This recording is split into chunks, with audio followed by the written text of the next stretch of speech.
Bien-aimés dans le Seigneur, bonsoir. Nous avions présenté le jeudi tout ce qui s'était passé et nous avions dit que des thèmes vont être spécifiquement détaillés.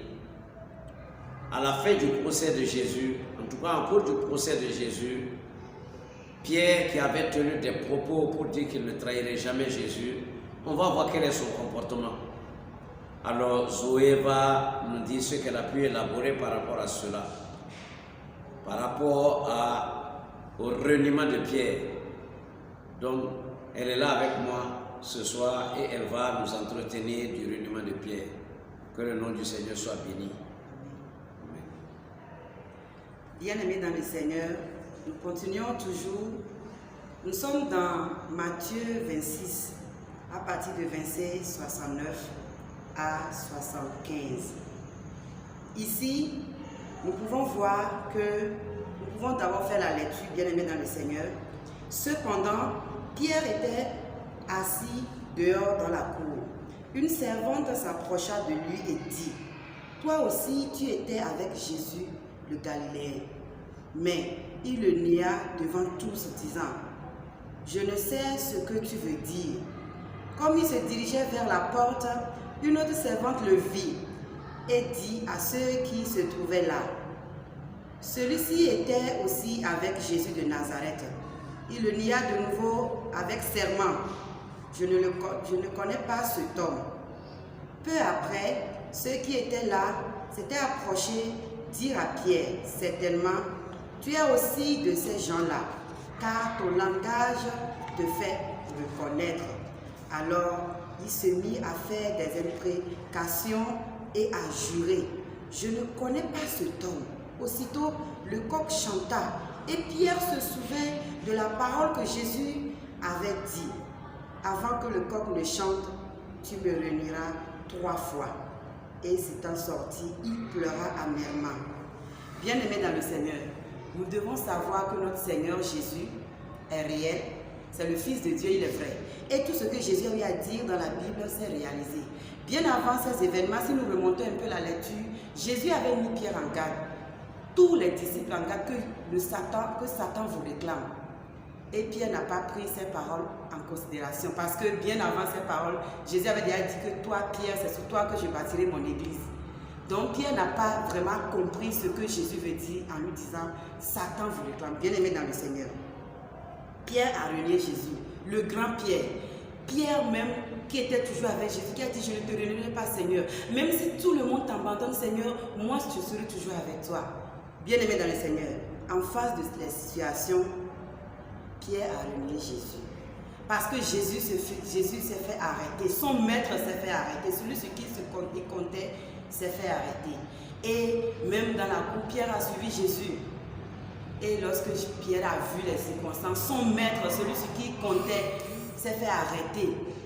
Depuis le jardin de Gethsémane, Pierre a perdu la boussole, comme on le dit souvent. Vraiment, Pierre s'est effondré. Pierre est tombé, si on peut le dire comme ça. Parce que Pierre a renié Jésus 3 fois dessus. Ce n'est pas une seule fois, ce n'est pas 2 fois, 3 fois. Bien aimé dans le Seigneur. Aujourd'hui, si nous, on était à la place de Pierre, peut-être qu'on allait même faire pire. Peut-être qu'on allait faire pire. Aujourd'hui, Dieu a mis les serviteurs de Dieu à côté de nous. Les pasteurs, les prophètes, vraiment des gens par qui le Seigneur nous bénit. Il nous parle aussi, il nous donne des avertissements. Mais qu'est-ce qu'on en fait? Parfois même on fait comme si on ne sait pas. Parfois même c'est Dieu lui-même qui nous parle à travers des révélations, des songes que lui-même il nous dit, mais on fait comme si rien ne se passe. Bien aimé dans le Seigneur, nous devons nous remettre en cause, nous devons vraiment nous poser des questions. Qu'est-ce que toi tu es en train de renier aujourd'hui en 2020? Bien aimé dans le Seigneur, dans des pays, il se passe beaucoup de choses. Des chrétiens se font arrêter, des familles se font persécuter parce qu'ils ont Jésus. Qu'est-ce que toi tu es en train de renier aujourd'hui? Est-ce que tu n'as pas honte aussi de dire parmi les gens que tu es chrétien? Tu n'as pas peur d'affirmer ta foi? Est-ce que tu n'es pas en train de renier Christ? Est-ce que tu n'es pas en train de renier ta foi en Christ? Nous devons vraiment nous remettre en cause, bien aimés dans le Seigneur. Et si nous continuons un peu dans la lecture, la Bible nous dit: lorsque le coq chanta, verset 75, et Pierre se souvint de la parole que Jésus lui avait dit: avant que le coq ne chante, tu me renieras 3 fois. et étant sorti, il pleura amèrement. Bien-aimé dans le Seigneur, la Bible dit que le juste tombera cette fois, mais le Seigneur le relèvera toujours. Tout ce que tu as eu à faire, la manière dont tu as renié ta foi, tu as eu honte ou peur dans les circonstances données, il est temps de te repentir. Il est temps de revenir à ton Seigneur. Parce que ce monde passera. Même les gens aujourd'hui qui t'influencent, les gens là même devant qui tu as peur d'affirmer ta foi passeront. Mais la parole de Dieu ne passera pas. Jésus revient bientôt. Il faut que tu te remettes en cause. Pierre s'est repenti. C'est pas parce qu'il a vu qu'il est tombé et qu'il a baissé les bras. Il n'a pas fait comme Judas, bien-aimé dans le Seigneur. Pierre s'est repris. Pierre s'est souvenu de Jésus. Pierre s'est souvenu de lui-même, sa foi. Et il s'est repenti. La Bible dit qu'il pleura amèrement. C'est-à-dire qu'il s'est repenti de tout ce qu'il a fait. Des paroles qu'il a eu à dire. La Bible même dit qu'il a même juré qu'il ne connaît pas Jésus.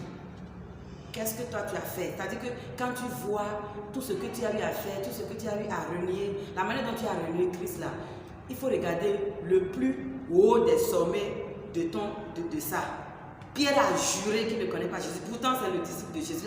La parole même dit que les gens disent que car ton langage te fait connaître, ta manière de vivre, ta manière de penser, les gens vont te dire que toi tu es un chrétien, mais l'environnement dans lequel tu te trouves, tu vas dire que tu n'es pas un chrétien. Bien aimé dans le Seigneur, c'est un péché, tu as renié Jésus.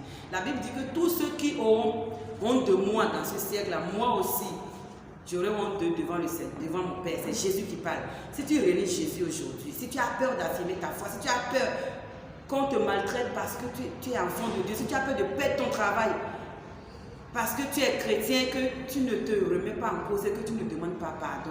Bien-aimé dans le Seigneur, tes patrons, l'entreprise, le monde passera, mais Jésus reviendra. Et ce jour-là, il dira aussi qu'il ne te connaît pas. Parce que toi aussi, tu as dit ici que tu ne le connais pas. Répands-toi, il est encore temps, il n'est pas encore trop tard. Ce moment même que tu m'écoutes, répands-toi. Remets ta vie en cause, demande pardon au Seigneur. Parce que dis-lui vraiment que tu l'as renié à cause des circonstances, à cause des choses.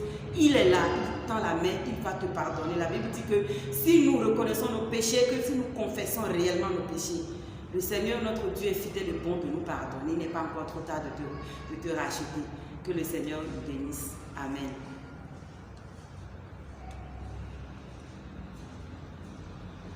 Bien-aimés, vous venez d'écouter Zoé sur le reniement de Pierre. Mais moi, je veux être plus concret. Nous sommes dans cette situation où nous sommes confinés pratiquement à cause du coronavirus. Je te pose la question. Est-ce que tu as peur du coronavirus au point de ne pas être en mesure de prier? Est-ce que tu es déjà allé voir les marabouts, les féticheurs pour qu'ils te donnent quelque chose qui te protège contre le coronavirus? Est-ce que tu as des amulettes contre le coronavirus? Si tu as peur du coronavirus, tu es en train de dire à Jésus que tu n'as pas suffisamment confiance en lui, qu'il ne peut pas te protéger. Pierre voyait Jésus entre les mains des sacrificateurs. Pierre voyait qu'on a giflé Jésus. Pierre voyait qu'on est en train d'interroger Jésus. Pierre voyait qu'on lui a fait toutes sortes de choses. Pierre s'est peut-être demandé, est-ce que cet homme-là, je l'ai vu faire des miracles, maintenant il est entre les mains d'autres hommes. Est-ce que si je le reconnais, moi, je ne vais pas subir le même sort? Pierre n'avait plus confiance en Jésus.